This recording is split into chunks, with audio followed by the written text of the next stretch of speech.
Hey guys, and welcome to the Alabama Saltwater Fishing Report presented by Angelo Depaola, the Coastal Connection with eXp Realty, the first podcast to bring you the local inshore, offshore, and onshore fishing report, whether it's good, bad, or ugly. All right, guys, I am your host, Butch Theory, here again this week. And before we jump into the report, we got a really cool opportunity for you. We have partnered with AFCO, and they are offering all of our listeners a free sun protection mask with any purchase of AFCO products. They make a ton of great products for all types of anglers. All you have to do to get the coupon code is text the word fishing to 314-665-1767. Again, just text the word fishing to 314-665-1767 to subscribe to our email list, and we'll send you the promo code via email.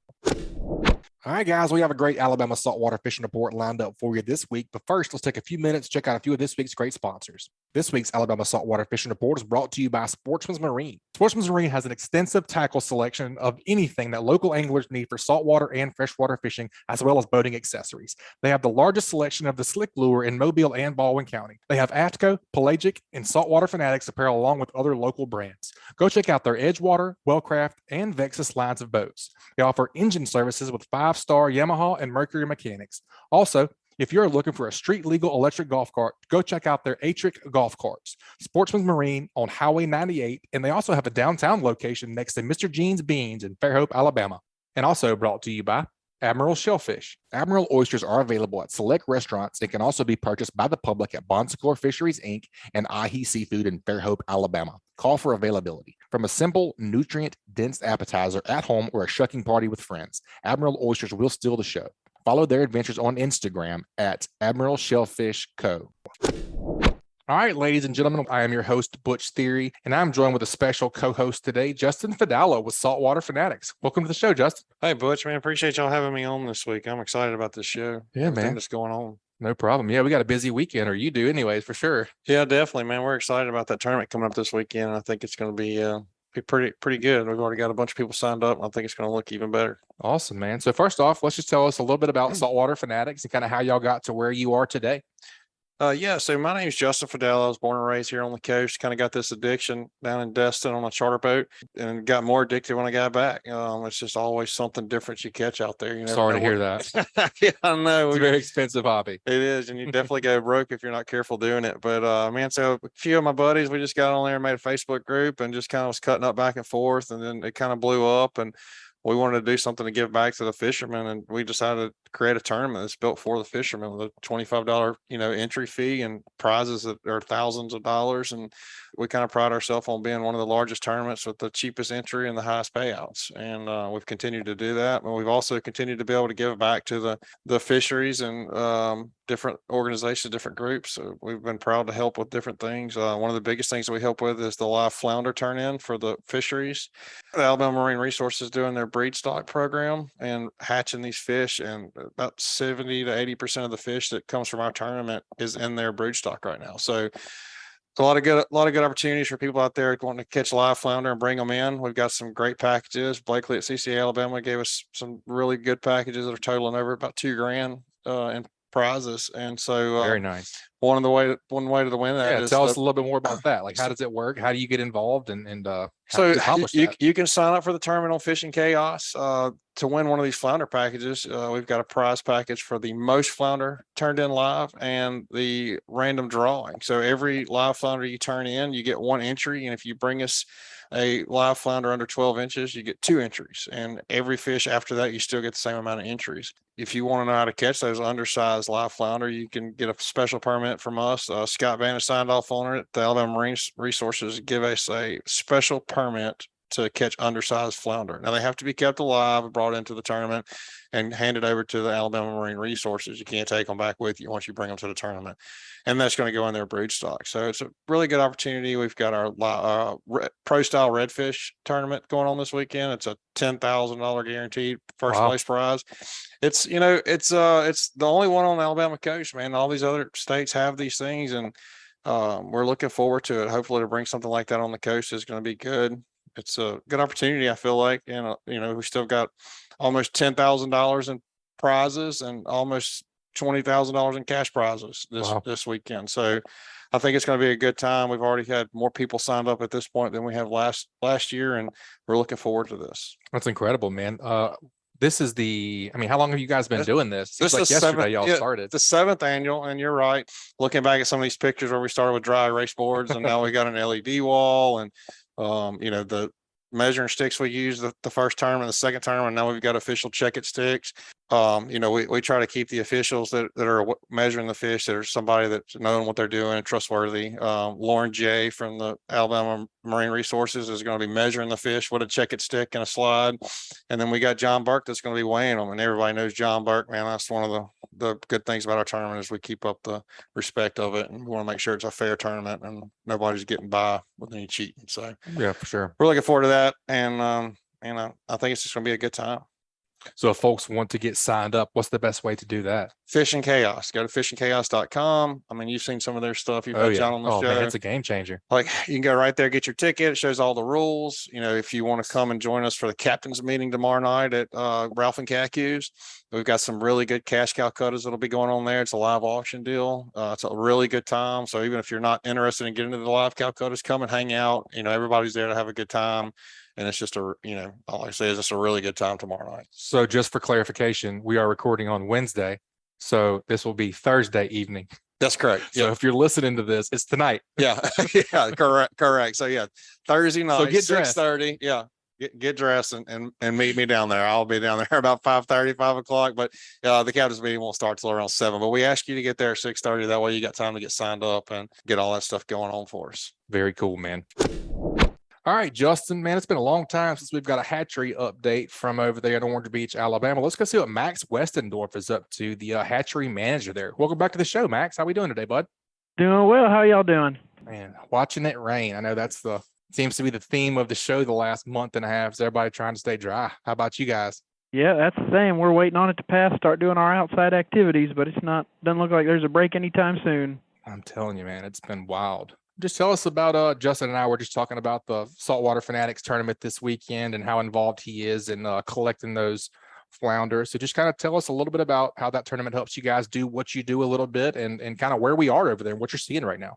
Yeah, absolutely. We've been working on this flounder project, our stock enhancement project, since I got here in about 2017. And as we got going on the project, we found one of our biggest limiting factors to be fish.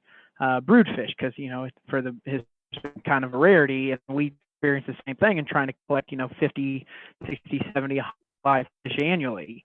So we were trying to go out and catch them ourselves. Like we were going out trying to fish on our own. We were setting gill nets for them. We were drag trawls for them. We actually went to the extent that kind of went on a theory that those flounder migrate offshore during the spawning season, and we loaded up a boat and went out diving and trying to live collect them about 20 miles offshore at one point. So we were going to, some great extents to try and catch these fish.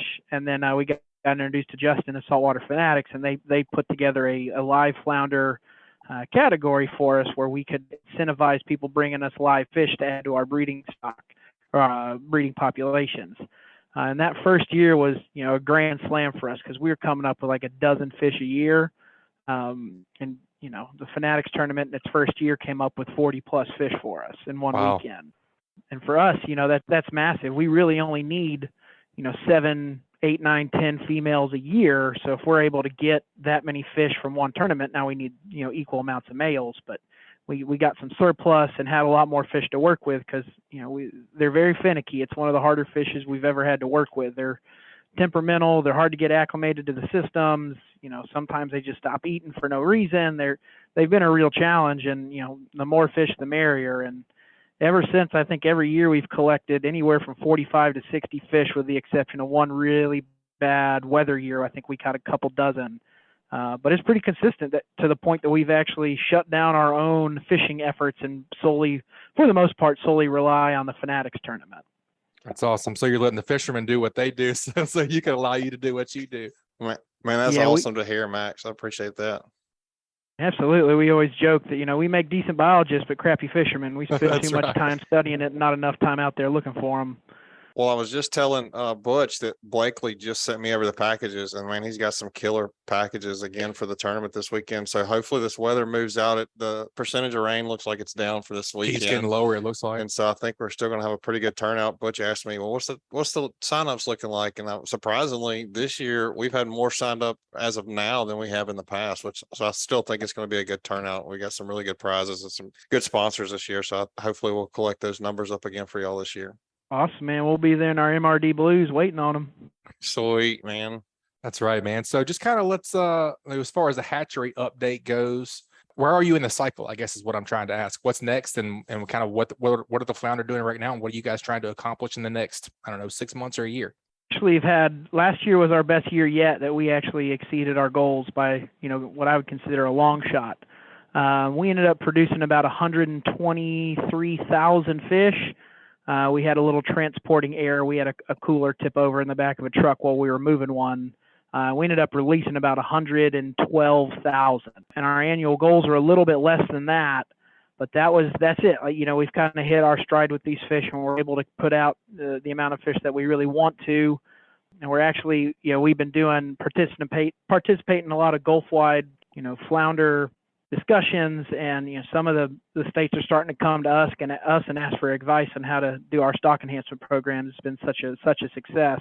But as of right now, we're in the process of fattening our fish.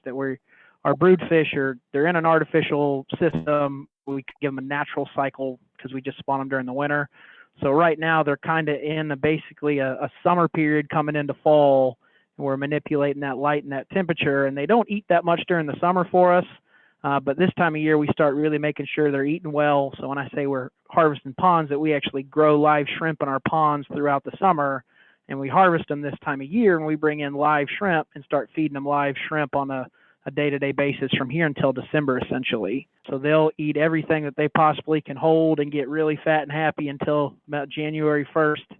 And that's when we'll start our spawning procedure again. And then they'll probably be released come March of 2023.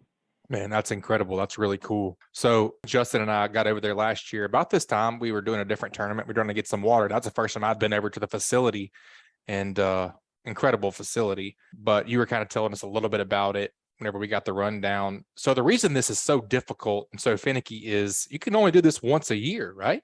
Well, theoretically you can manipulate them to do it outside of season, but we try to, you got to think about the fish that you're releasing. If they're naturally adapted to be released in the wintertime, if you're sticking them out there, if you're sticking out a 2-inch fish in the middle of summer, that's not a natural cycle for them. And we don't know enough about these fish to really feel confident about releasing them outside of their season. And there's something we're starting to look into as well. Is that temperature actually plays a really big determining factor in the sex of these fish. And there's a window from when they're somewhere around 6 centimeters. The exact window isn't determined. It's kind of between 4 centimeters and 7 centimeters, somewhere in there, where between stress and temperature, it actually determines their sex. So if you're releasing them in the summer, you could potentially produce a monosex population where you're not getting a 50-50 mix of males and females, and we're overstocking one sex versus the other. So when you start releasing them out of season, the answer is either you get them through that window at a certain temperature and try and get that 50-50 mix, or you can release them, and if you're raising them in in their correct season, you can release them naturally, and they'll get their sex will be naturally determined. And holding on to them for longer has its implications. There's mortality, there's costs involved. Sure. So we just haven't gone down that road yet. We got some experiments planned to kind of figure and hopefully narrow some of these questions or get some answers to them. But for now, we just kind of stick to our natural cycle. So Max, when you release these fish, how long does it take for me to be able to actually keep one? How long does it take for them to get to size to keep? I'd say if we released them, January 2023, you'd have a keeper fish by the summer of 2024. Well, that's pretty quick. So that'll be pushing that 12, 13, 14, maybe a little bit longer. But I always say there's athletes involved that even when you see them in our tanks, you'll have some fish that are almost 4 inches at release, while other ones are hanging out around 1.5 inches. So you're always going to have some fast growers in there, and they're the top of that cohort will probably catchable in 1.5 years. Sure. Yeah, you're always gonna have some freaks in there mixed in for sure. Always. Well, man, that's a very cool update, Max. We appreciate what you guys do over there, and hopefully at the Saltwater Finaddicts tournament this weekend, you guys can re-up your booty, get a whole new stock in there. That's awesome, man. We appreciate you guys being on. Thanks for giving us the update. Absolutely, guys. We'll see y'all this weekend. Max, appreciate it, man. See y'all this weekend. Thanks, guys. All right, Justin, let's head on down and get our first report of the day, man. Let's talk to Captain Patric Garmeson with Ugly Fishing. Welcome back to the show, Cap. How we doing today? Oh, doing well, sir. Trying to find a dry place to let my raincoat drip dry. Hey, man. Nice. How's it going, man? Hadn't seen you in a minute. What's up, Justin? Everything's well. Man, you got a big shindig coming up, huh? I know, man. I'm excited. I hope see you and Cooper and Autumn this weekend. I'm sure you're going to come in with some heavy fish. Normally do. Yeah, I think Autumn's going to let the boys have it. So just going to be me and Coop. It'll be fun. Yeah, I've been seeing some of those videos. Cooper's been hammering them.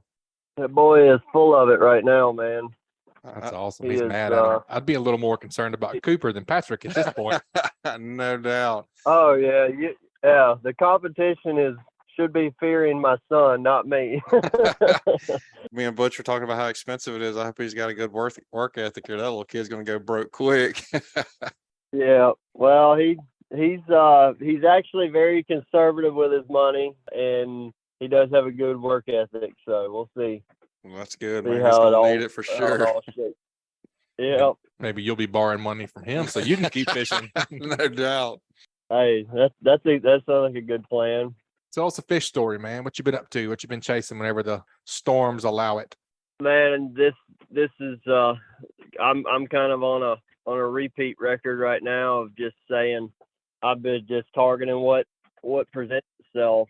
Go do things that are putting yourself in fishy areas and just look for life and man, a lot of stuff we've been catching some bull reds and jacks, and the ever popular snot sharks all of those have been very aggressive on top water, and a lot of times we're actually seeing the schools of redfish, and I'm talking about bull reds, bulls, and jacks.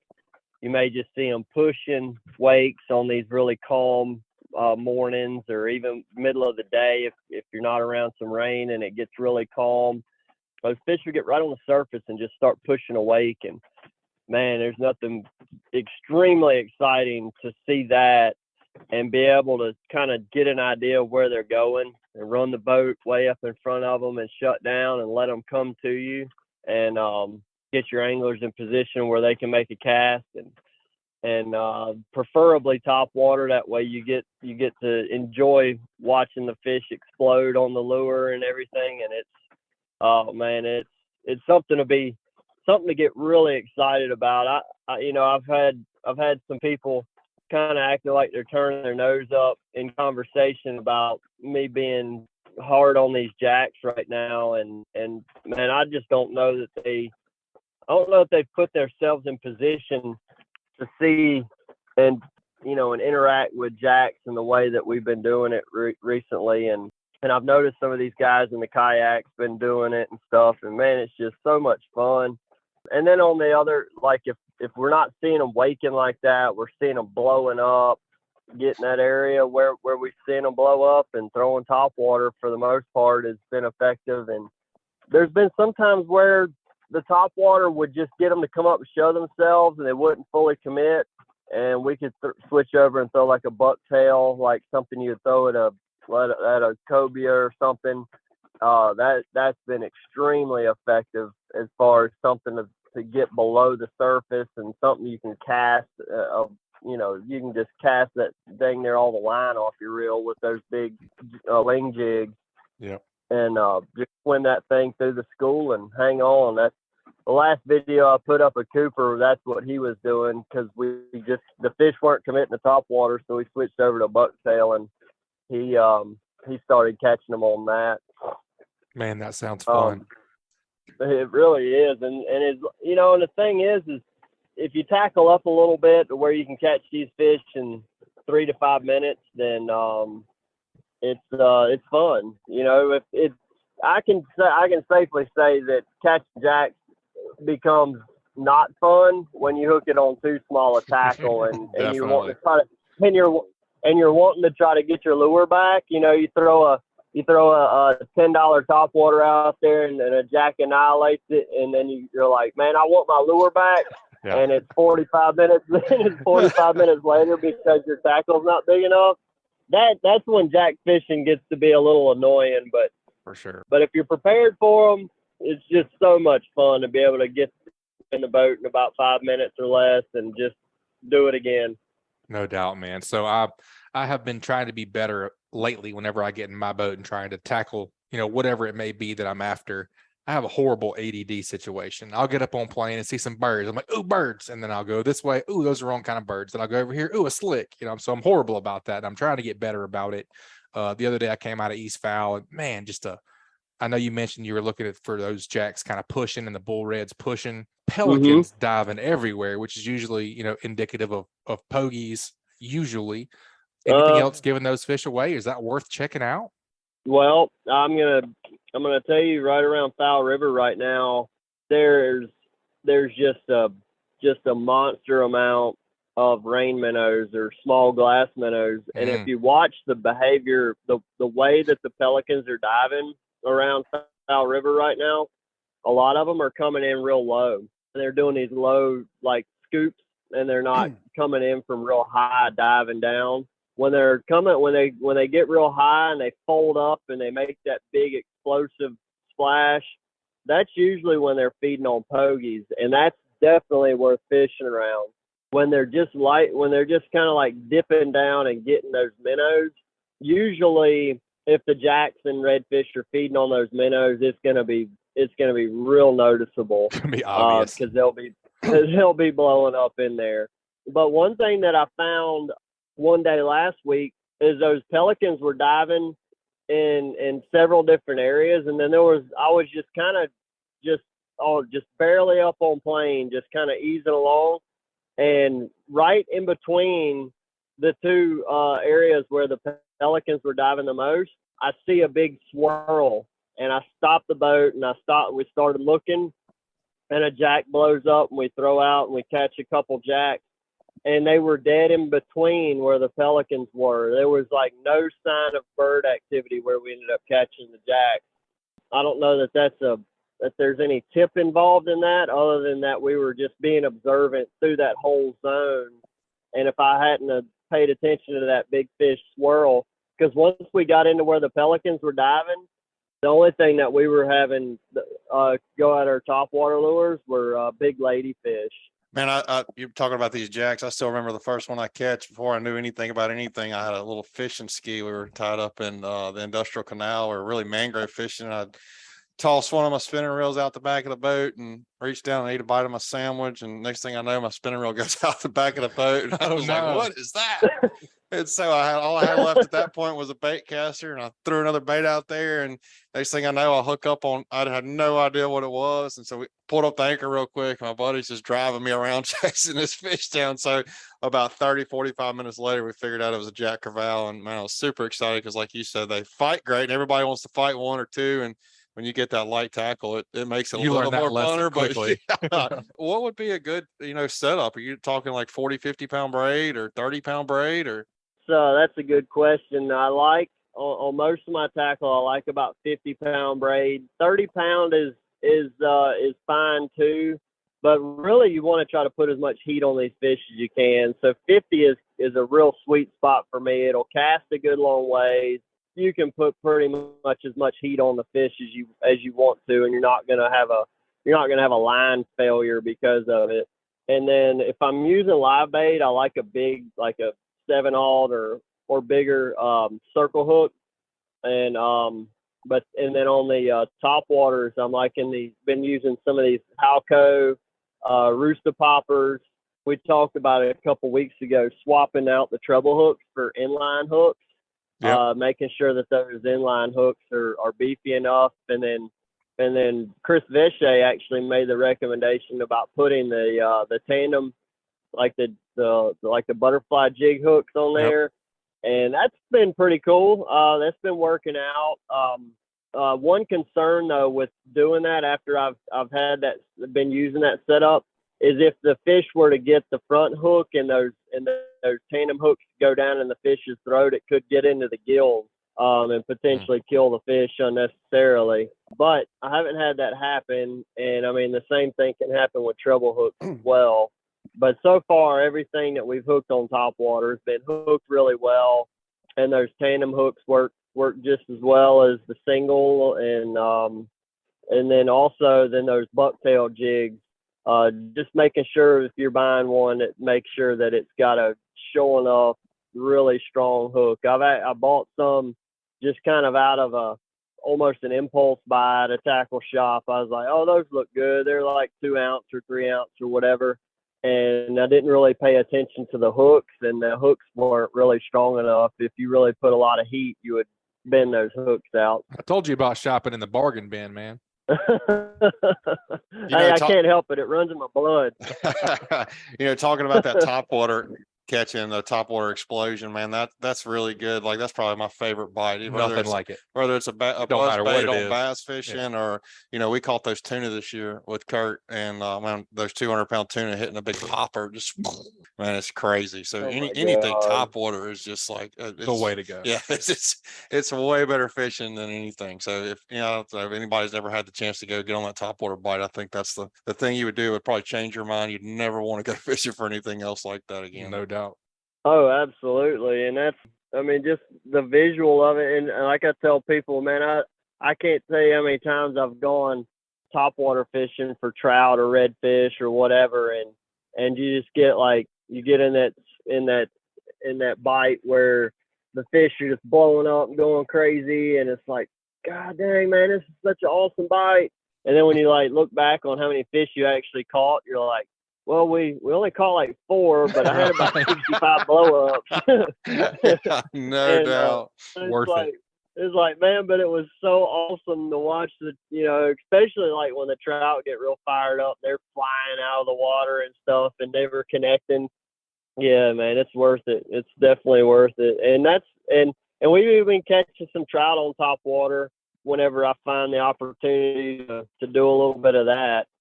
But it's definitely a fun topwater game right now for a lot of different species.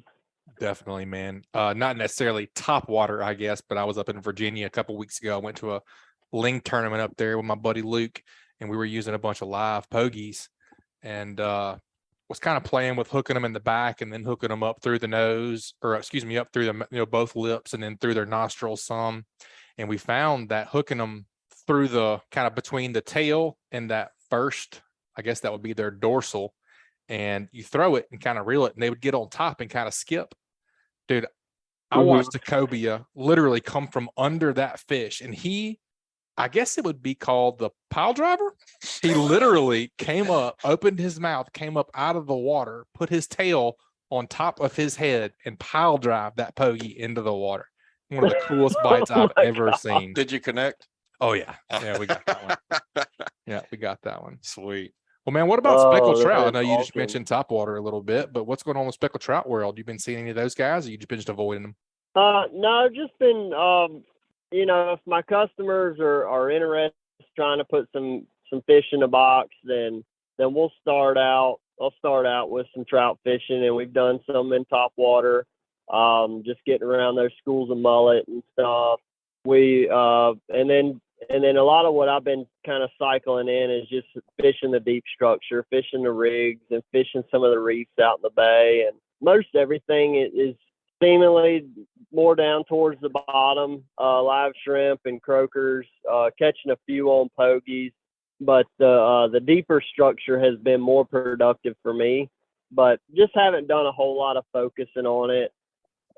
There's some redfish, some like some of those upper slot to kind of lower bull red classification fish.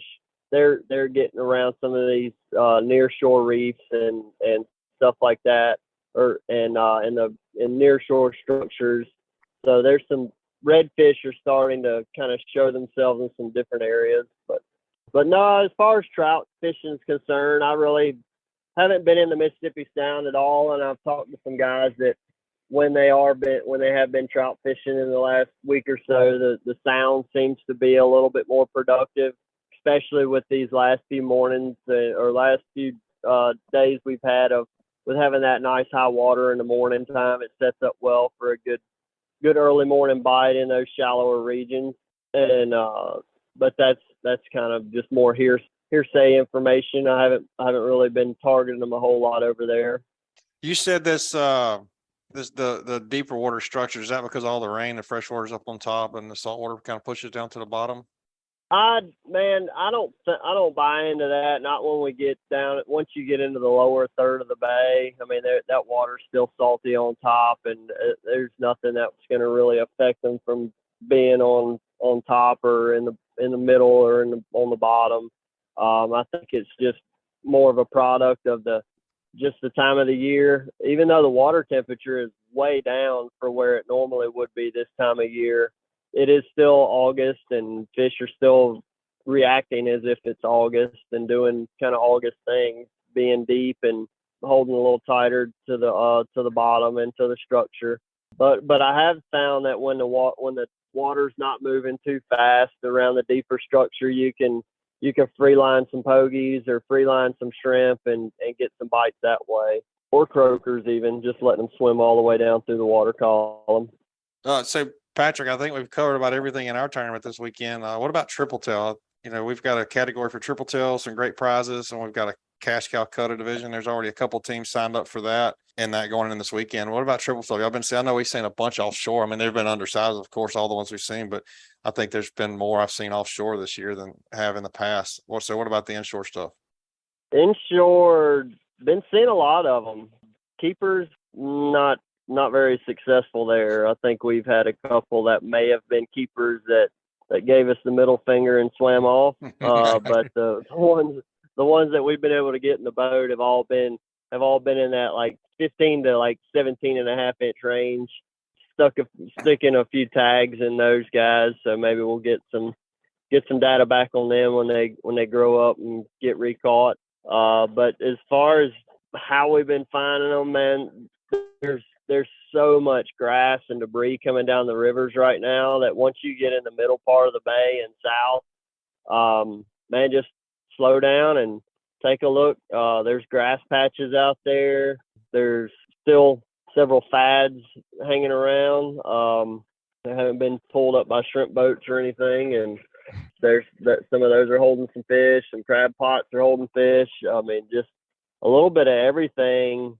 Kind of all different types of triple tail structure seems to be holding them right now. But as I mentioned, it's kind of you're not getting your eyes too dirty. At least I haven't been, and the other guys that I talked to, it doesn't sound like there's been a whole lot of keepers being caught right now. So maybe with the moon, we got a new moon coming up. A lot of times those bigger fish will react to that. So you may see some big ones show up this weekend. That'll be fun. For sure, man. I feel like it's that time. I feel like the big girls should kind of be here. I feel like, first couple of weeks of August into first couple of weeks of September is whenever I've historically seen the bigger ones. I guess it feels like social media. You feel like, you go in there and see 5 20-pounders a day. I guess it's just always in your face. You feel like they're everywhere. Yeah. So to hear you say that's a little surprising, man. But I know you are talking about you and Cooper fishing the Saltwater Finaddicts tournament this weekend. Is there a kids category, Justin? Tell us a little bit about that. There is a kids category. So once again, that's just something we've always prided ourselves on, is giving back, and kids 15 and under fish free. Nice. So if you get your kid out there, get fishing, and it's free. Patrick, is there any advice you could tell? I know you and Cooper are fishing this weekend, and Cooper's always come in pretty heavy. So I know you can't give all your tips and trades out. Was there any tips that you could give? Like, give us some sail cat tips. What you got? Where are them big the big snot sharks? Yeah, snot shark tips. I've been sworn to secrecy. That's Cooper's hot. That's his hot fish right now. He seems like every time he goes, he catches a 6+ pounder now. Wow. And but it's crazy that he does that, and I throw in the same spot and I catch a 3.5 pounder, and that's all I catch are the little bitty ones. So he got the hot hand. Yeah. I'm just that's my tip is take Cooper fishing with you. Yeah, probably the best probably tip is to buy a ticket. Hey, I tell you what, you cannot win if you That's a don't buy a fact. ticket. And man, it is comical when I talk to people that are like fishing the same time as a tournament going on, not particularly yours, but just any tournament, and they go out and catch some good fish, and then you hear about them like on Sunday. They're like, yeah, man, if I'd have bought a ticket, I'd have won that category. Well, you It's know like, that yeah. you say that, and there's been what 2 or 3 of the star redfish caught. At least 2 that I know of for sure. So that's another thing too. That's going on right now through our tournament through Labor Day, I believe is what Blakely was telling me. Yeah. So if you haven't signed up for that, the Redfish Star Tournament that you can win a boat and a motor, it's a good opportunity. You're going to be fishing this weekend anyways, and you never know what you may come to the tournament with that special tag and walk away with a boat and motor from the CCA. So that's something to think about too. Just like Patrick just said, all these people talk about, man, if I'd have had a ticket, and it's a proven fact. There's been 2. I thought maybe 3, but there's been at least 2 for sure. For sure. Somebody they'd have just bought their ticket. They'd have had them a boat and a Man, motor. if you're going to be fishing now on Fishing Chaos, you can literally do it on 2 fingers. You can click purchase. You're there. If you're going to be fishing, it's silly not to have one. Yeah, absolutely. And I mean, because even if you don't have a plan, like if you're like, all right, well, I'm not planning to fish all weekend. Well, man, there's a lot of times where if you got a bite figured out, whether it be speckled trout or redfish or tripletail or whatever, and you got an idea where you can go catch some fish and you're only doing it for a short time, man, it'd be a heck of a lot better to have you a ticket to where if you did catch a really good one, you run up there, weigh it in, and sit back and enjoy your beers and your weekend. And if you win, you win. Yep. Yeah, no doubt. You don't have to dedicate the whole weekend just because some of us, like me and Cooper, will be out there daylight to dark every day. But yeah, I mean, just because if you don't have time to dedicate the whole weekend, and you are going, it is kind of foolish not to participate. And Patrick, one of the cool things this year, I don't know if you have a lithium battery in your boat, but Abyss Batteries gave us a $2,000 credit for every entry, like it's a registered entry. So if you're registered for the tournament, you have a random drawing to win that cool battery from them. So that's another thing. Like you said, you want to drink a beer, buy a ticket. We got an awesome deal. Just buy a ticket and come hang out with us and see us. You got a chance to win a $2,000 credit for a lithium battery. Yeah, that's a pretty good ROI. That would make really sweet. Yeah, that would make the lead acid to lithium conversion a lot less painful. A lot easier. Yep. Yeah. Well, Captain That's Patrick, right. we appreciate that report, man. Always good to hear from you. Good luck this weekend at the Finaddicts tournament. If folks want to get up with you and book a trip, what's the best way to get in contact with you guys? Man, the easiest way is go to my website, uglyfishing.com. Click the book now button, check my calendar. Still have some availability left for this month in September. October is totally booked up. November is going quick. And then we've got some stuff available in December. And man, most of the people ask me about like, man, when's your favorite time to fish? Man, November, December can be some of the most fun speckled trout times of the year for me. We go and throw in, usually leaving the dock with all slick lures tied on, coming back with, everybody might have one single color on because we found that cool beans or whatever is working better than something else that day, and just going and catching and slamming some nice trout. And it usually lasts the whole month of December, and then, rolling into January, it'll continue. But yeah, if anybody's looking to do some fishing this fall, get on my books. And then I've also, if October's the only time you can go, I've got some guys that are standing there waiting, ready to take somebody that we're trying to help fill out their schedule as well. So if you got any questions on that, then give me a call or shoot me a text at 251-747-1554. Awesome, buddy. Like I said, we appreciate the report, and we always look forward to hearing from you next time, man. Good luck this weekend. You guys definitely be safe out there. All right, Butch. I appreciate you having me on. All right, Patrick. Thanks, man. We'll see y'all this weekend. Y'all be safe. Bye-bye. All right, folks, that was a great inshore report from Captain Patric Garmeson with Ugly Fishing. You guys take a quick break and check out a few of this week's sponsors. That segment was brought to you by AFTCO, American Fishing Tackle Company. AFTCO's fishing clothing is designed to handle the harshest elements. From cold tournament mornings to the humid summers of Florida, their products are built to handle the extreme. They're proud to hear customer stories about the 20-plus year-long life cycle of their AFTCO products. Their passion for the outdoors goes beyond their products. They're committed to protecting their fishing resources and angler rights. Through their 10% pledge to protect and conserve, your purchase of any AFTCO product directly supports conservation initiatives. Visit aftco.com. That's AFTCO.com to learn more. And also brought to you by Richardoni Family Dentistry. Dr. Josh is a local dentist with 11 years of experience and is also an avid angler. He enjoys ripping lips as much as he enjoys making your smile perfect. At Richardoni Family Dentistry, they treat their patients like family and friends. They accept most dental insurances and see patients of all ages.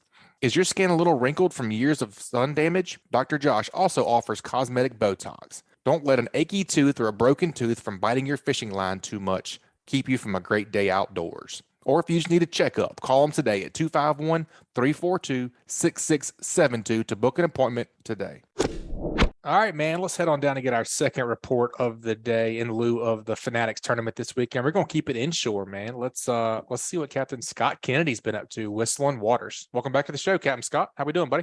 What's up, guys? Appreciate you having me back on. I'm doing great. Just kind of sitting here watching another wave of monsoon roll through. Man, it's definitely been the topic, really. Yeah. I think we've all discussed the rain here. Yeah. The last seems like 40 days, 40 nights. It has not let up. It's been pretty wild, man. Oh, it's crazy. Yeah, I mean, my backyard, I'm pretty sure I could release some fish in my backyard, and it's definitely made things interesting. But we're still getting out, still doing the same thing, still catching fish. The rain definitely has kind of kept us bouncing around a lot. I preach this. I know I've mentioned it several times in the past, and I always talk about people who are considering, getting into kayak fishing.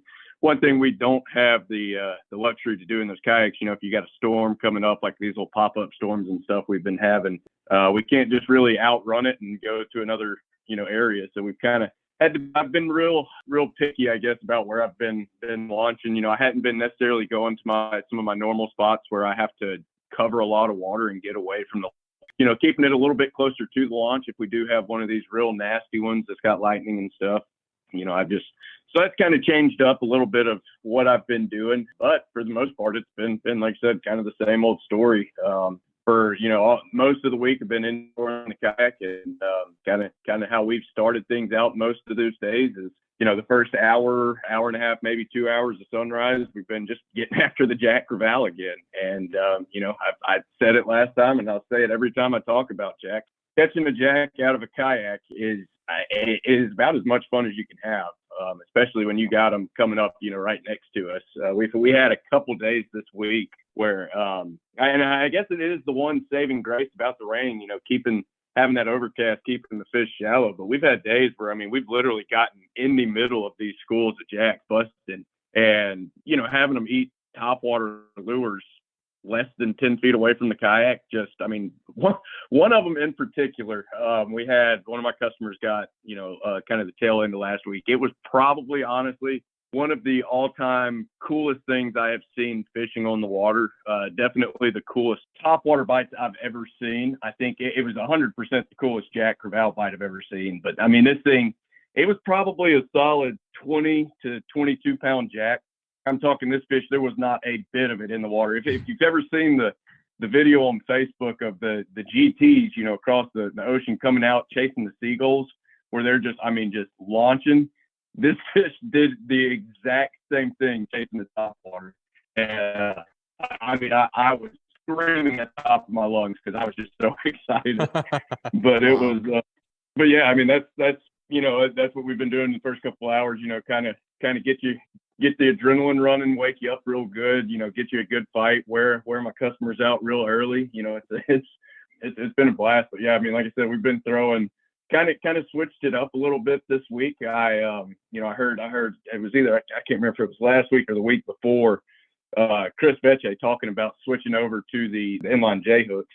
Yep. I did that with all of my top waters that I use for jacks. And hadn't pulled a fish yet on them, and I've been a lot more comfortable grabbing that fish without treble hooks swinging around, because that is, I've been a little gun shy.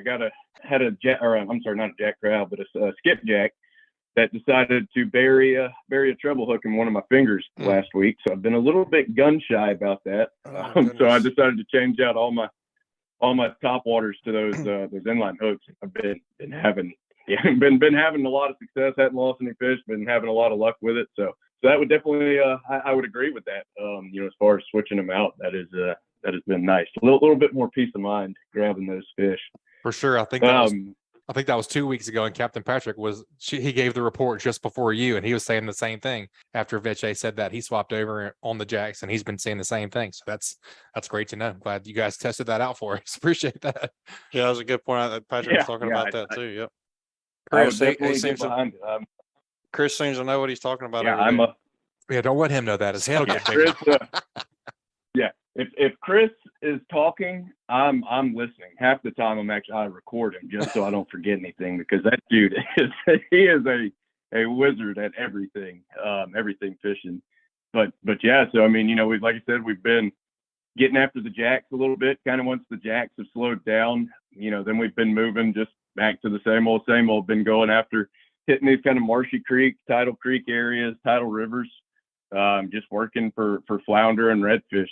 Been kind of relying on the live bait a little bit more than I usually do the past couple weeks. Just been using a lot of bull minnows. Shrimp worked well for us a few days, but there's so many catfish in the bay right now, and so many pinfish and everything that to use shrimp, you better bring at least twice as many as you expect to go through, because they are getting picked off like crazy. But still dealing with some catfish on the bull minnows too. But have been having pretty good success, finding those flounder laid up right up against the grass. Pretty much every flounder I've caught the past week, 2 weeks, has been touching the grass that's kind of flooded. I don't know if that's necessarily because I haven't really fished for them anywhere else. I've kind of, the old saying, if it's not broke, don't fix it. So I've been sticking towards the grass. And then, kind of been going into it, targeting flounder more so than redfish, and then getting the redfish, kind of as bycatch, but still getting, a healthy amount of redfish in the mix too. So it's been good. Hadn't really seen a whole lot of speckled trout action. Again, I also might be because I'm not really fishing for them too hard right now. I would normally be working toppers for trout and stuff, chasing the jacks around, and once the sun gets up, I'm just kind of had the flounder itch lately. So we've been flounder fishing, and been having success. Like I said, it has been a little bit of a different week, just because we've not necessarily been able to fish everywhere exactly where I want to fish and everything. But we've still been able to kind of roll with the punches and find some fish in the mix. Scott, have you, we've got that big redfish tournament coming up. We guaranteed the 10 grand for the first place. Is there been some good redfish being caught around this area? Yeah, I tell you, well, it's about 50-50. Some of the ones I've been catching are just kind of seem to be really skinny. But the other half of them I've gotten have been like the fattest redfish I've ever seen in my life. So it seems, what the biggest thing I've noticed is the fish that are kind of deeper in these tidal rivers and deeper in the creeks usually are the skinnier ones, but we have been, finding those fatter ones out a little bit closer to the mouth. So I don't know if that's my mind playing tricks on me and me trying to make something out of nothing, or if it is truth. But it might be something to consider when you're fishing for that kind of money this weekend, because there's definitely a lot on the line for that one. Yeah, for sure, man. And those two right there are great tips in itself. But like Justin said, that's going to be a hot topic this weekend going into the Finaddicts tournament. Any insider tips there? Like what would you be trying to do this weekend, bait and kind of not necessarily the area, but what would you try and recreate? What would you look for this weekend if you were looking for the perfect redfish? So I'm try to find some kind of structure, whether it be kind of around, the mouth of a river or something, somewhere that's kind of a shallower flat with deeper water nearby. And I would literally just soak bait all weekend. It would be, not necessarily my favorite style of fishing, but I would literally just have a bull minnow on a Carolina rig, and I would just hit every bit of structure I could, just picking it apart. And it's like I said, for some people, I know a lot of people enjoy that. Myself, I like to work artificials and cover as much water as possible, making as many casts. So it would it would be tough for me, but I mean, haven't won anything, but gotten on a couple leaderboards is doing exactly that. Well, Scott, you said live bait. So in the pro redfish style shootout, it's actually artificial only. Really? It is an That's artificial. good to know. Oh, no kidding. Let's get that out of the way. only, For sure. only artificial only. Yeah, I had no idea. Yeah, man, we tried to do it so much, as the pro style, it's been tough. I wondered why there's no pro style redfish tournaments on the coast. And man, I'm kind of seeing it. There's been a lot of guys that's called me up and say, hey, you got to tighten the boundaries up, or you got to do this, or we're not going to fish it because of this. And it's like, well, man, I'm kind of too late for this now, maybe next year, but it's been tough to get some anglers for this. And, I don't know what it is, but it seems like Alabama's the only one we can't seem to get one of these redfish things kicked off in. And I thought maybe the money would do it, but it's still been tough. We've got a few teams signed up. We're looking forward to it, but it is an artificial only deal. We just don't have a blast off yet. And hopefully, if it's successful this year, we want to pull it to a blast off style next year. We got a few ideas for it, but we wanted to get it started. How do you enforce the artificial only? Man, so first place is a guaranteed polygraph. Like, we've got the polygraph intact. The Neil will be there doing a polygraph on site Sunday afternoon. I hope that we don't have any issues with that. We haven't, knock on wood, we haven't had any issues in the past. Not that we've caught, and we've been pretty close. We take pictures of any fish that are on the line, any questions that come back. So hopefully the polygraph keeps that intact. And I think most of these, the pro style guys are artificial only, knock on wood. I think so. I'm not a huge pro style redfish guy, so I just been going off what I've been told.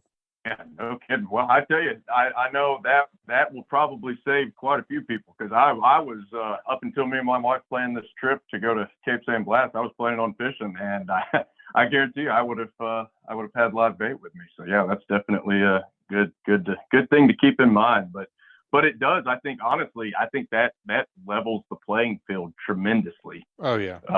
So I would agree. I agree with it 100%.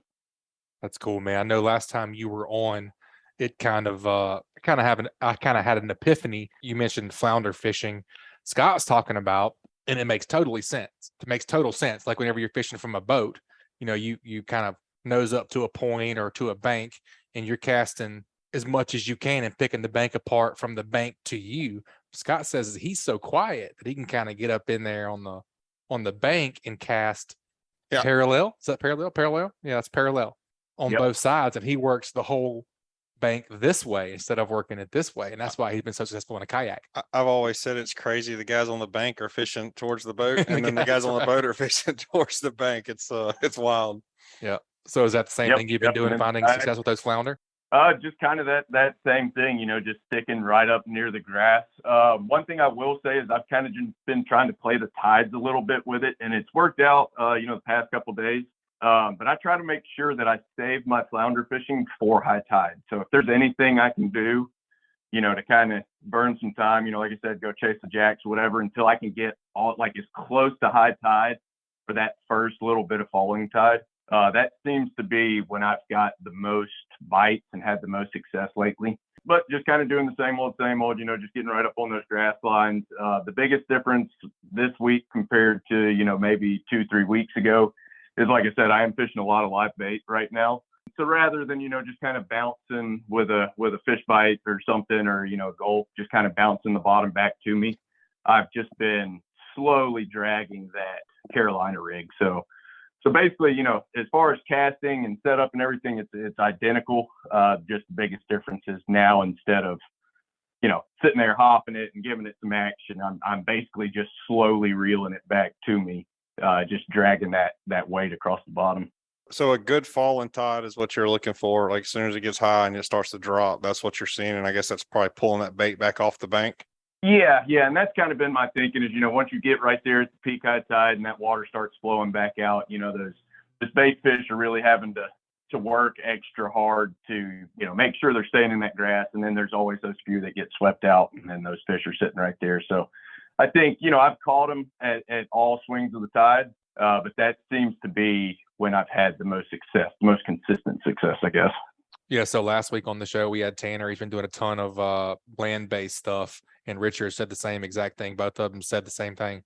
Higher tide, the better, and you want to get the highest, and then, that first hour of the falling tide in any kind of ditch or drain or anything that's draining out. So those fish are just sitting there ambush feeding. So that definitely lines up with what those guys were saying last week. Yeah, and I think that's probably the biggest thing about it is I think they're around feeding at all points throughout the tide, but at least, when it's falling, draining, just exactly like you said, you kind of know the spots to go instead of having to work a lot of, just kind of blind area. You can visually see where you need to be fishing rather than just kind of, picking apart grass lines until you find one. Yep. Definitely makes sense, man. We appreciate the report. Those are some great tips for our listeners this weekend going into the tournament or just fishing in general. If folks want to get up with you and book a trip, what's the best way to get in contact with you, Scott? Yes, you can give me a call or a text at 251-408-2604, or you can check out the Fishing Chaos app under Whistlin Waters, or you can shoot me an email at kayaking.kennedy@gmail.com.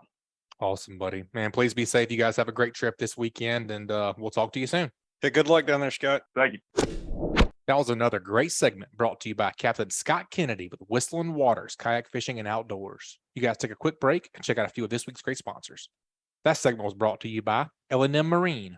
L&M Marine has something for everyone from small hunting boats, pontoon boats, to bigger bay boats and offshore hybrids.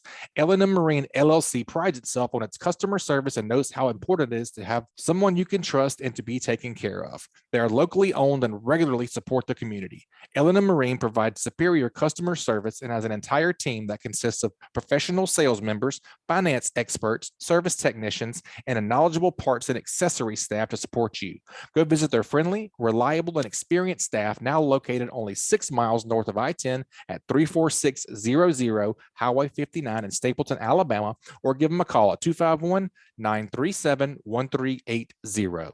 And also brought to you by Alabama Marine Resources. The Alabama Marine Resources Division reminds all recreational anglers who harvest gray triggerfish, greater amberjack, or red snapper that their catch must be reported through Snapper Check. This includes vessels, kayaks, and shore anglers who possess any of these reef fish. Reporting is mandatory and must be done prior to landing fish in Alabama, regardless of where the fish were caught. Anglers can report to Snapper Check online at outdooralabama.com or through the official Outdoor AL app. For more information about Snapper Check or any of the 2021 fishing seasons, please visit outdooralabama.com. All right, Justin, like we're talking about trying to keep it inshore this weekend, we're going to talk to Dylan Keene. I know he's been doing a ton of flounder fishing, but he's also been offshore doing some cool research stuff. So we're going to talk to Dylan Keene over at the University of South Alabama. Welcome back to the show, Dylan. What you been up to, buddy? Man, Butch, happy to be here. I've been all over the world. I feel just trying to stay dry these past few days.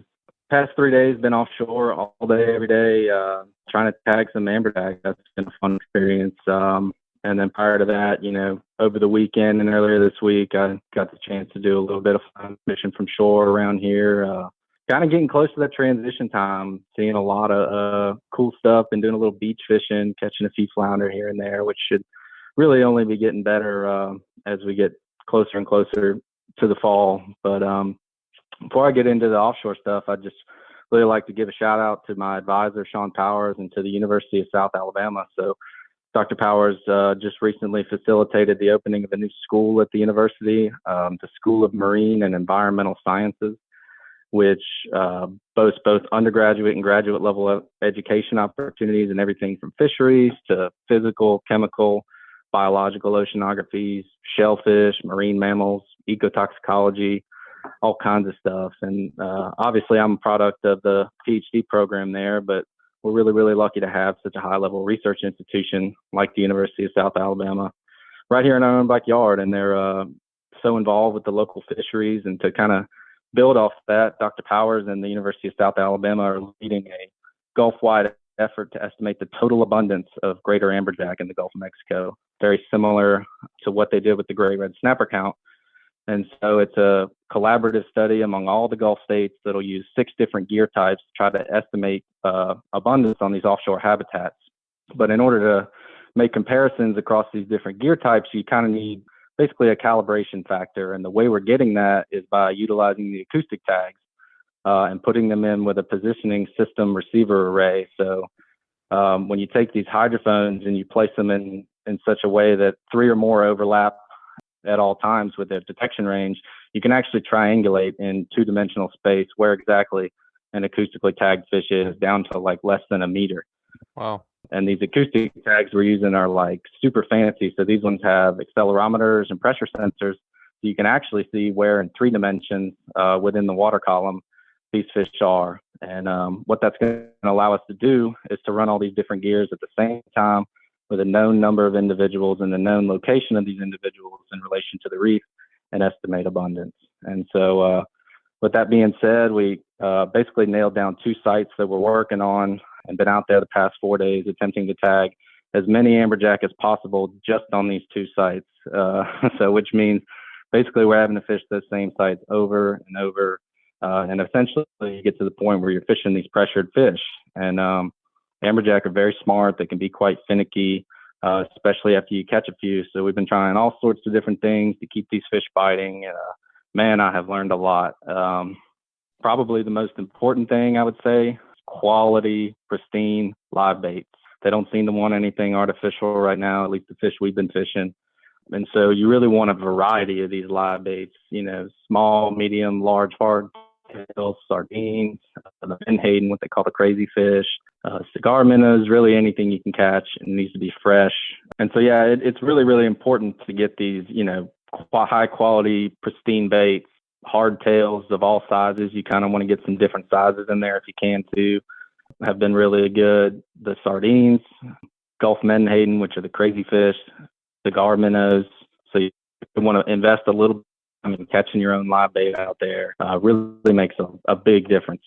Hey, Dylan, so these acoustic tags are tagging with, they're not like the ones that y'all are using on the cobia that actually have to surface to catch the satellite signal?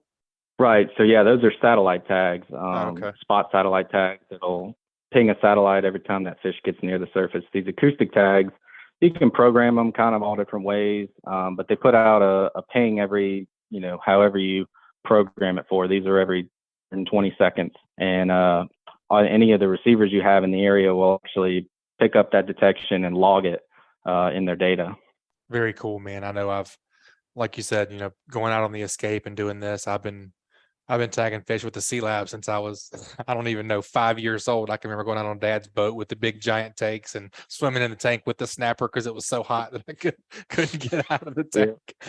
So I've been, back in the Dr. Ship days and very familiar with Dr. Powers, and we appreciate all that you guys do over there. Yeah, really. That's one of my the favorite things to do that come out of this tournament is meeting a lot of you guys and seeing all this tag and stuff happen and watching these tags get caught. And man, I'd say it to Max all the time that I don't feel like they get enough credit. No doubt. You guys are out there busting your butts to make all this happen, and we're out there getting to reap the benefits of it. And man, so I just want to take a minute to tell you thank you for everything you do. And we enjoy having you at our tournament, and we hope to continue to have y'all. So just thanks. Man, I really appreciate that. And we really appreciate you. The Finaddicts tournament, I know for me, the past few years has been one of the absolute best tournaments that I sample all year. It's where I see some of the biggest flounder that I see all year. And now what you've done collaborating with the hatchery and the state there to get these live flounder in for that brood stock has really made a huge difference, I feel like. And you're able to get the fishermen involved, and that's just really, really important and really awesome. So we really appreciate you. Well, Dylan, I appreciate that. And like you said, I want to make sure that it's the fishermen that's made this possible. Yeah, I've been able to make the connections and make all the T's and dot the I's. But if it wasn't for these anglers and what I call fanatics, the people that are addicted to this fishing, it wouldn't be possible. So thank you for the thanks, but I got to give all these fishermen that come to this Well, it tournament makes it- support me. Like Max was saying, it makes it possible on a much grander scale. They got to take, the pressure off them, and the fanatics and the everyday anglers get to be able to be the ones to collect this data and collect these fish in order for Dylan and Max and those guys to do their job. And I think that fishermen actually, once they get to see they're involved. Oh man, when it's very cool. It's a bigger thing, Yeah, when they take those flounder, put them in their big tank to head back, seeing that, I think that's makes them feel important and kind of giving back in that aspect. So definitely. And I don't want to leave that conversation too soon. I definitely want to come back to keeping those flounder alive for the Fanatics tournament. Like I was saying about, I've been tagging fish for a long time with the Sea Lab. Red snapper is the first thing that I can remember. We tagged them for 20 years. I don't know. It's been a long time. Doing the Amberjack assessment, what do you think that means or could mean for our anglers in the upcoming future? Like, what do you think the best outcome for this study could be? I mean, ideally, we get to a very reasonable, accurate estimate of the total abundance, and we can, move forward with important management decisions from there. But also, very similar to red snapper, these fish are very data limited, especially on a local level. And so it's really, really important that we know how many fish are off the coast of Alabama. Louisiana knows how many fish are off their coast. And you can begin to manage your fishery a little bit better that way. And, part of the issue is that there's disagreement between what the fishermen see and what the federal stock assessments say. And so kind of bridging that gap and removing that discrepancy is how we move forward and get to a sustainable fishery that really benefits everybody. You get the fishery into a good state, and then the fishery takes care of you as the angler. And so that kind of, flounder is a great example of that. Everybody kind of came together, and we changed management. We changed a lot of things. We started really putting focus on those fish, and we see the product of it. I mean, this has been one of the best years I've ever seen for flounder in my time. I mean, it seems like anytime I go out there, and I want to target one, I can catch one. And so hopefully it'll be the same way with Amberjack. They have pretty unique life history. They utilize like the sargassum and have a little pelagic stage when they're young, and then they get to these reef associated stages, and they're pretty fast growers and they move a lot, but we really don't know enough about them and what their connectivity is and how much they move throughout the Gulf and stuff like that. So if we figure a lot of that information out, I think it'll really benefit everybody. Dylan, so I'm jumping onto the flounder deal. We were talking to Max earlier about how hard it is to keep those flounder alive. Is there any tips that you might give those anglers to bring those flounder in healthy in their live wells this weekend? So flounder do very, very well in the live well, at least in my experience, working with Richard. I mean, he's got a ginormous live well, but just keep them moving water through there. And, if you have any of the G juice or any of the stuff that, similar to keeping speckled trout alive or redfish, flounder should be a little bit easier than that. That's all to say if it's not gut hook. Gut hooking a flounder is about the only thing that, will make it not do very hot. It seems like flounder, in my experience, have been pretty easy to keep alive. And so that should be good for people. I mean, you can stack them up in the live well best you can, switch them into coolers, keep aeration in there, and you should be good to go. Yeah, I think right now the hardest part for us was always the water temperature issue. Warm water. And I think that shouldn't be an issue this year, I wouldn't think. Well, the issue we were having is we couldn't keep the water cool enough. The water was getting too hot, the water that we were getting from Max. And okay, I got you. I thought you meant the live wells. It would get too hot for us. And I think probably it would get too hot in the live wells, but we would just take some kind of like a jug that was frozen water and drop into there. You don't want to mix that fresh water, but any kind of solid ice, that's not going to leak into your cooler or your live well, whatever you're using to keep those fish alive in, kind of cools that temperature down. Definitely. I mean, they seem to do better in cooler water than that hot water. Would you say that, Dylan? That even the speckled trout? Yeah, definitely. That higher salinity, cooler water, they always seem to be a little bit better off. I think, maybe the oxygen sticks around a little bit better for them. They're able to get it out of the water a little easier. Man, so you mentioned, we're talking about flounder here in particular. I know you'll be working the Fanatics tournament this weekend, so you will not be a competitor. Let's hear the goods, man. What would you be throwing this weekend, and what would you be kind of keyed in on as far as what to fish around? We talked a little bit to Patric Garmeson and Scott Kennedy and Captain Scott was saying how he likes a really high tide, and kind of we talked about a couple of the the draining situations and some smaller tributaries and things like that, and flounder being ambush feeders. You got anything to add to that as far as tips on catching the old big flatty for this weekend's tournament? Man, first off, I am jealous of the anglers who get to fish this tournament. When I end up wrapping up my research, I look forward to fishing it myself one day. But I think Scott Kennedy definitely hit the nail on the head there when talking about drains. So we got a situation right now where we got these pretty high tides, and I think they should be somewhere around in the morning time this weekend. I'm not 100% sure on that. But we've also had a lot of rain. So these high tides are going to really create high water situations. You should be able to access a lot of, structures that may not always be accessible on a lower tide. And what I would do is kind of plan my approach around maybe the start of the falling tide. So try to find flooded access points of creek mouths if you're in the marsh, any kind of depression or drainage that creates even the slightest drop off will get those flounder a good ambush point to feed. And when you get that start of that falling tide, that water will start rushing out of there, that bait may come with it, and those flounder be, hopefully stacked up in there feeding. But what also may be the case with all this fresh water is you may have to deal with a lot of muddy water if you're going to fish any of the tidal rivers, parts in the northern part of the bay where these drains are. So definitely stick with a good scented bait. You can use your own scent, whether it be the Procure or anything like that, or use a Fishbites or a gulp, and maintain that contact with the bottom. That's always the most important thing. Man, I'm not much on the inshore stuff, but I have been seeing these Fishbites just everywhere, and they jumped on board and was a sponsor for us this year. But man, it seems like a lot of people are getting hooked up on these Those Fishbites. fight clubs are working really well. Yep. It seems That pretty good. That is a lethal bait, man. I've caught many a fish on that dirty boxer and the butt kicker and all of it. I really enjoy throwing those. And another thing, here around the island, the water quality and the clarity has actually been pretty good, despite all the rain and runoff stuff. So that may be an area to try to target some fish. I've been catching some fish off the beaches and stuff like that, what I call soft structure, any kind of depressions that are created by the sand, or if you get any kind of areas where it kind of backs into itself, little coves and whatnot that'll hold bait, will also hold flounder.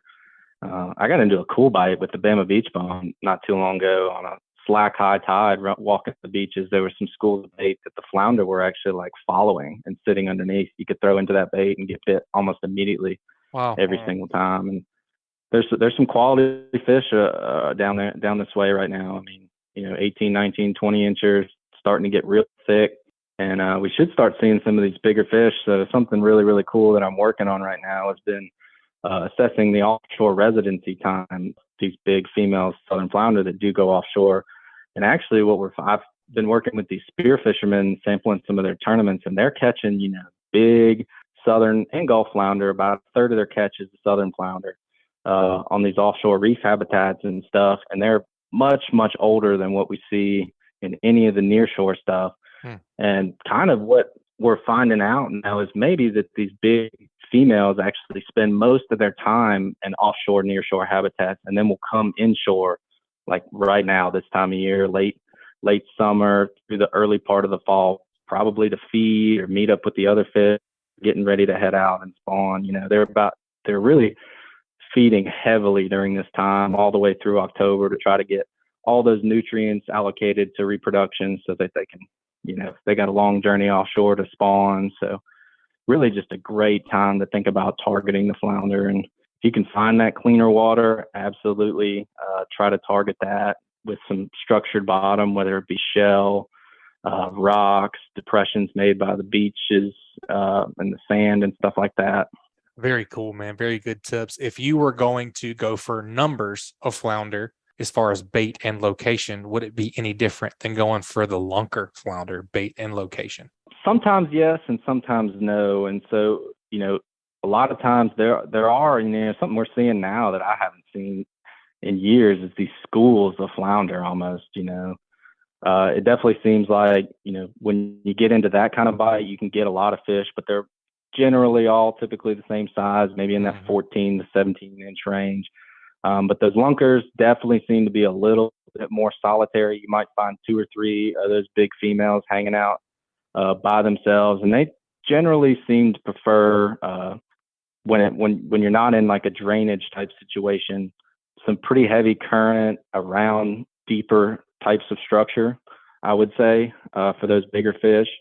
And I mean, I like throwing artificials all day as much as the next guy, but I'm not above throwing live baits for those big flounder, setting up a Carolina rig with a short leader and some bigger finger mullet or pogies and kind of tail hooking them and getting them down there near those structures where they start beating their tails and try to get back to the surface. That can a lot of times elicit those big fish bites. And even, you know, the rigs in the bay may be another great thing to try if you get into a slack tide type situation. Those can hold some really, really big fish sometimes. Dylan, you know, one of the cool things that we do have in our tournament is a gig flounder jackpot. You know, with all this rain, is it going to be too muddy for that? I mean, we've got a couple people signed up, and I would imagine that's probably your heavy hitters that do it all the time. But do you think it's going to be trouble with those guys? It could be, yeah. And what you might have to do is try to play the tide to where the tide cleans up the water a little bit. Hopefully we can catch a break in this rain before the weekend, but I haven't looked at the extended forecast.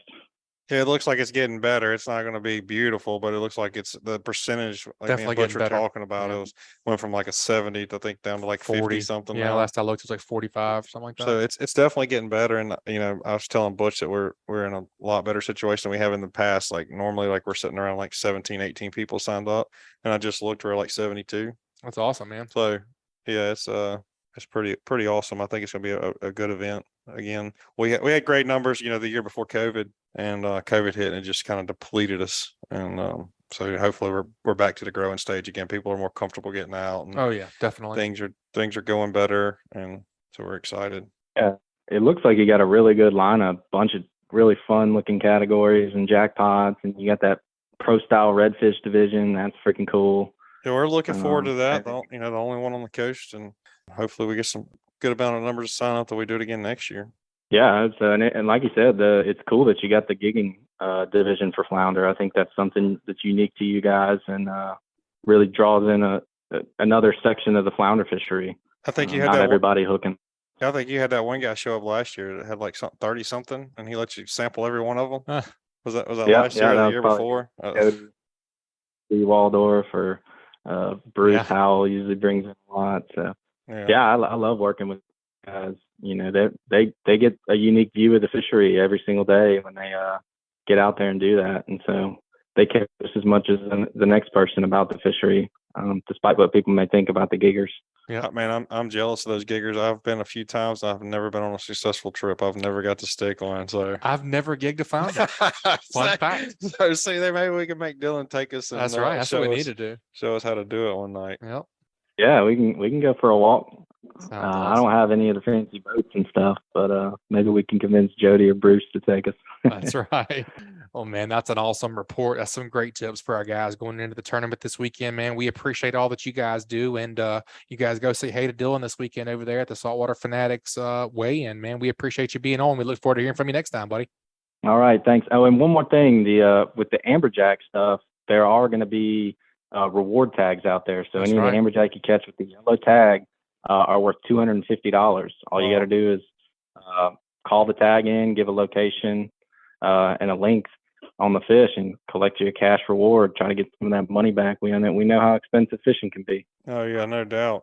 Dylan, I just want to, give you another thank you, and you and Max and Crystal and all those people that have participated in this tournament and helped make the fishery better. I just want y'all to know that I really appreciate it. I would imagine the rest of the anglers are appreciating it too. Definitely. Thanks, man. It's something we're all really passionate about, and I really look forward to seeing you this weekend, and look forward to seeing some beautiful flounders and hanging out with you. Sounds great, man. We'll see you this weekend. All right, man. Thanks. All right, guys, it's always good to hear from Dylan Keene over at the University of South Alabama. That was a great segment. You guys check out a few of this week's great sponsors.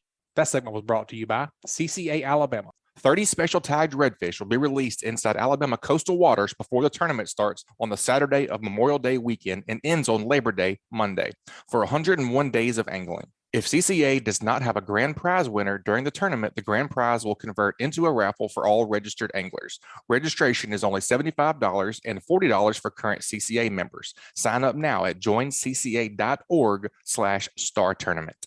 And also brought to you by Foster Contracting. Fortified Roofing Pros. The recent thunderstorms that have been producing wind and hail in the area may have damaged your home's roof. The certified roofing pros at Foster Contracting offer free roof inspections, and if your roof has received damage, most homeowners will have little or no cost out of pocket when going through your insurance. If you're looking for quality construction with a dependable, licensed, and certified fortified roofing professional, give the Fortified Roofing Pros a call at 251-973-9999. They're a family-owned business that is big enough to get the job done, but small enough to care. Remember to support the local businesses that make your local podcast possible, and check them out at fortifiedroofingpros.com. All right, Justin, we got to do What Did You Learn before we get out of here today, man? Did you pick up anything from today's show? I think my biggest thing I picked up would probably be when Dylan said the live bait, have variety, good quality live bait. I always try to tell the people fishing with me, just make sure we catch enough bait. And what that number is, I still don't know today, but I know that the better the quality, I think, is what's going to be the ticket for a lot of people this weekend. I definitely agree with you, man. I think that, and people say, definitely heard people say it here all the time. Skipper says it all the time. Take your time. If it takes you an hour or two to catch live bait on the way out, it's going to pay for itself in dividends and the fish that you catch in the long run. Leave earlier. Absolutely. That's right. What about you? What'd you pick up?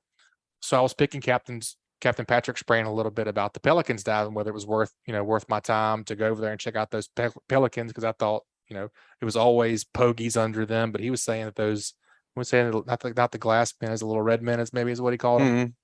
But the way those pelicans feed on them are different than the way they feed on those pogies. So I just thought that was interesting. And that's indicative of different things that the fish underneath those minnows and underneath the birds are feeding on. Yeah, I thought those pelicans just crashed in the water. Yeah, they're just so dumb. Yeah, they're just so dumb they just crash. Yeah, agreed. All right, folks, that wraps up another great segment. You guys check out a few of this week's sponsors. That segment was brought to you by United Bank. United Bank knows what an important role agriculture plays in our local economy. At United Bank, they are here to support local farmers with financial products and services designed specifically for agribusiness, including real loans for farmland, equipment loans, working lines of credit, and more. Truth is, they deeply value the contributions agriculture makes to our communities, and they help our local farmers build successful businesses. They want to see you succeed. Learn more at unitedbank.com or stop by any United Bank branch. United Bank, all loans subject to credit approval, equal housing opportunity lender, member FDIC. And also brought to you by Photonis Defense. Photonis Defense is proud to offer the PD Pro line of night vision systems. The PD Pro series is the world's smallest and lightest night vision goggles built around the Photonis 16mm filmless 4G image intensifier tubes and their hybrid filmless 18mm image intensifier tubes. These ultra-light, ultra-compact night vision systems deliver cleanest images, best resolution, smallest, most transparent halo, and best overall performance and function of any night vision system available. The PDR Pro line consists of the PD Pro M 16mm monocular, the PD Pro B 16mm binocular, and the PD Pro Q panoramic night vision system. Photonis Defense, masters of darkness. Well, Justin, I appreciate you joining me today, man. I really enjoyed you co-hosting with me. It was a pleasure. Butch, I appreciate the opportunity. Looking forward to doing it again sometime. And I hope everybody got some good information. And if y'all want to sign up on the tournament, fishingchaos.com, they'll get you fixed up. Heck yeah. You guys definitely go out and get involved in that tournament this weekend, and good luck. All right, folks, that's going to wrap it up this week. You guys, please make sure and subscribe, rate, and review wherever you listen to podcasts. And don't forget to text the word fishing to 314-665-1767 to get that free AFCO sun protection mask promo code, and also to be added to our email list, and we'll send you the new show each week. You guys keep whacking them. Be safe out there. This week's Alabama Saltwater Fishing Report has been brought to you by Hilton's Real-Time Navigator, bringing you the highest quality online satellite fishing chart since 2004. Your source for sea temps, altimetry, currents, and watercolor at hiltonsoffshore.com. Also brought to you by Dixie Supply and Baker Metal Works are proud to be your metal roofing headquarters for over 40 years. Save time and money by buying from the most reliable manufacturer on the Gulf Coast. Buy it today, pick it up today. With the addition of their new store in Cantonment, Florida, they now have 8 locations to serve you. Dixie Supply and Baker Metal Works, your metal roofing headquarters. And also brought to you by Bucks Island. They have new pontoon boats, bass boats, bow riders, and aluminum boats for sale. They provide boat service on all kinds of boats, even if they weren't purchased from Bucks. Visit them at 4500 Highway 77 in Southside, Alabama, or give them a call at 256-442-2588.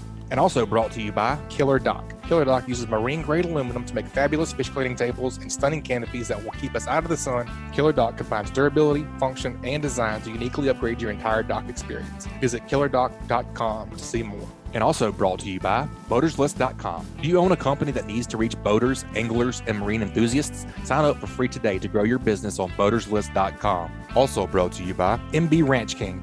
MB Ranch King hunting blinds and feeders are built to last, right here in the USA. They offer high-quality, easy-to-use corn and protein feeders that can be filled with both feet on the ground.